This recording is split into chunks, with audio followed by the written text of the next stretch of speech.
With that score, he would already be at the average level of the academy. However, he realized that to be more efficient, he needed to focus on strengthening his swordsman skills. The difference in strength between him and a certain erector was about 200 points, and there was no way he could close that gap in a weekend. But since he was learning martial arts from his classmate, he thought he might have found a way. He knew it wasn't enough just to acquire skills, he had to evolve them. Thinking about how to improve, he considered asking his classmate to teach him a little more, but quickly dismissed the idea, thinking it would be unfair to burden her. While he was racking his brain trying to figure out how to get stronger, several gusts of air came towards him. The problem was, he was so lost in his thoughts that he didn't even notice the danger. For a moment, he still thought he was being transported to the other room. That's when a voice started shouting his name. It was Slight, and he was falling. Suddenly, the protagonist opened his eyes and realized the situation. The four of them were in free fall, with the wind whistling around them. Faced with that scene, the protagonist panicked for a second. Looking down, he tried to understand why the hell he was falling from the sky. Rushel seemed even more desperate, fighting against gravity and holding down her skirt to keep the wind from lifting it. He looked down again, still not understanding anything. But this time, he noticed something that made his blood run cold. Down below, the ground was covered with sharp spears, all pointed upwards. Thinking fast, he summoned Eve, who immediately transformed into a chain. With a precise move, the chain wrapped around Ruchel, saving her from becoming a skewer by a hair's breadth. Relieved that it had worked, he sighed, but continued to hold the chain with all his strength. But there was a trap right at the transition point. As he tried to make sense of the situation, he heard someone call his name. Looking back, he saw the pink-haired young woman trapped upside down on the ceiling. Her suggestion was obvious. He needed to move, and fast. But instead of acting, he froze, shocked at the sight of her hanging like that. As soon as she finished her warning, he heard a huge noise. One of the walls was opening, firing a shower of spears in his direction. Frightened, he thought quickly. He couldn't let the girl he was holding with the chain fall, no way. Without hesitation,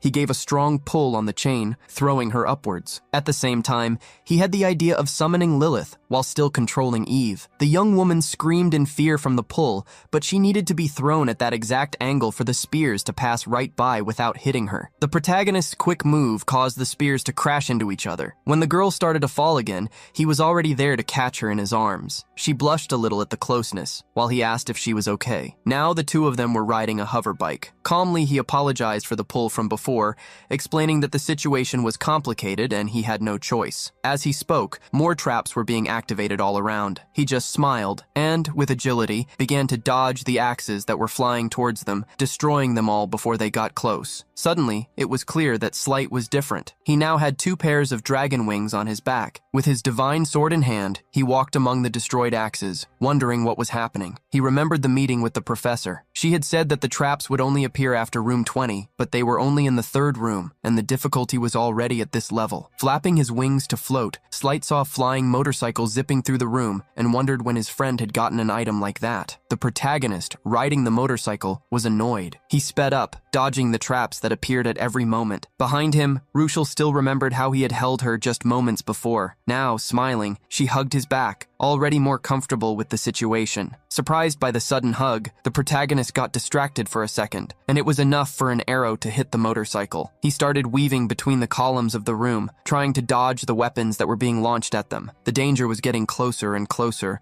until a slash of light blocked some spears. The protagonist stopped the motorcycle, and looking to the side, saw Slight floating. He wanted to know why his friend was just standing there, watching. Looking closer at Slight's appearance, the protagonist was surprised and asked, "What are those wings?" But the blonde kid also had a question. Pointing to the motorcycle, he wanted to know where it had come from, saying it looked like an item from Yu-Wan's world. The protagonist then asked about Dako, worried that she might have fallen into a trap. But the situation was quite different. She was moving with incredible agility along the tower's walls. The protagonist didn't know where she was, but he trusted that she wouldn't fall into such an easy trap. And he was right. The young woman was dodging the spears like a pro, always with quick and precise movements, keeping an eye on everything. Now, without worrying about her safety, Slight asked what they should do. He remembered the manual, which said they should. The protagonist asked Slight to run to the other side of the room, so he would have time to analyze the pattern of the traps. As Slight flew, the protagonist watched and noticed something. All the traps were chasing a single person. Slight. That's when it clicked. Maybe the traps were targeting whoever was moving. He remembered the situation with his classmate at the beginning and finally understood. They needed to avoid moving thoughtlessly in that room. The protagonist put his hands on his head,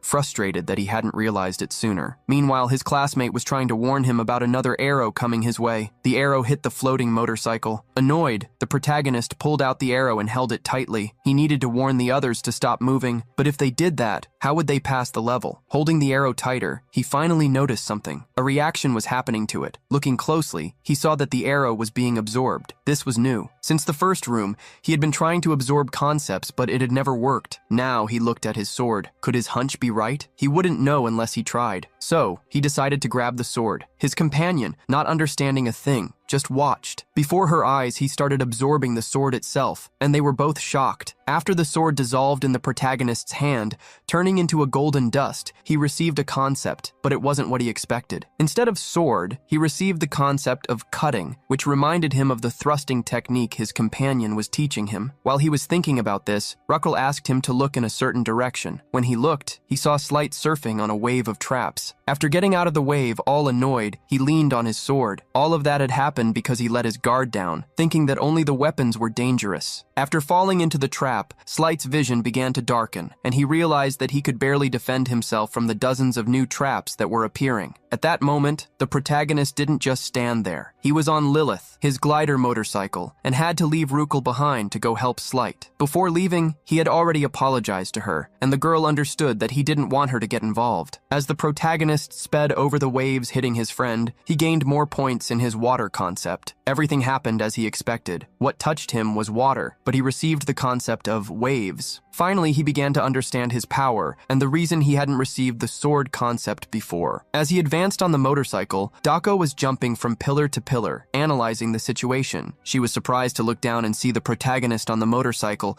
with waves of energy coming out of the sides. He was heading towards Slight because he had realized that the state of the substance at the moment it manifested determined the concept he acquired. Just like the trap that had aimed at his neck earlier gave him the concept of beheading. With that in mind, he advanced toward the activated arrows and spears, all of them falling on Slight. He shouted to Slight, telling him he would take care of the situation, and sped up on the motorcycle. It was at this moment that he hoped his all-seeing eye ability would deepen. The arrows were getting closer and closer to Slight, who was screaming for help. The protagonist closed his eyes, stretched out his hands toward the weapons, and activated his power. When he opened his eyes, a written word appeared on the tip of each blade, a concept he could understand. The intention of each weapon was revealed, and now they were all aimed at him. The little blonde guy was in disbelief at what had happened. He was saved. However, now the protagonist was the target of all those weapons. He grabbed one of them, but didn't want to take them one by one, afraid that the concepts would mix and lose their essence. So, he released a huge amount of energy, connecting the concept in his hand to all the other concepts of the weapons. When he finished the process, an intense golden glow appeared and surrounded him. The plan to infuse the concepts had been a success. On the other side of the room, the pink-haired girl watched everything. The remnants of the golden glow made the scene even more beautiful. Calmly, she stretched out her hands, letting the golden dust from the destroyed weapons land on them. With a light smile, it was obvious that she was satisfied with Yunwan's progress.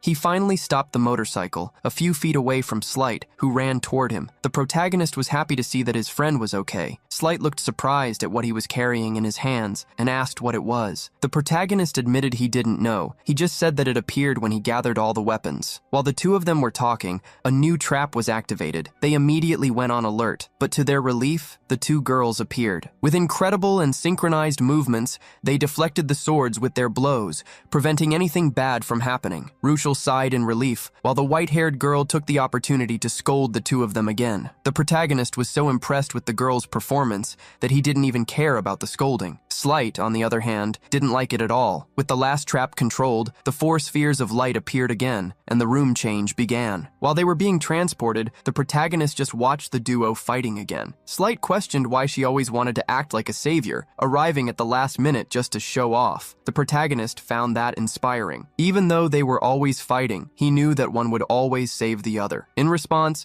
Dako just stated that she waited on purpose until the last minute to surprise everyone. They were transported to the 4th room. room. Now at least the protagonist could get a good look at the monsters before being attacked. They were giant spiders. Looking at the creature in front of him, he didn't really know what it was or what its power was. Slight explained that this was a unique monster, the tower spider, and that it could appear anywhere. With that, he drew his sword, ready to take the lead and protect his friend, since even after Yunwan's attacks, the spiders hadn't suffered a scratch. Dako, however, stepped in front of everyone, asking them to take a step back. Looking at the protagonist, she told him to watch her next moves closely.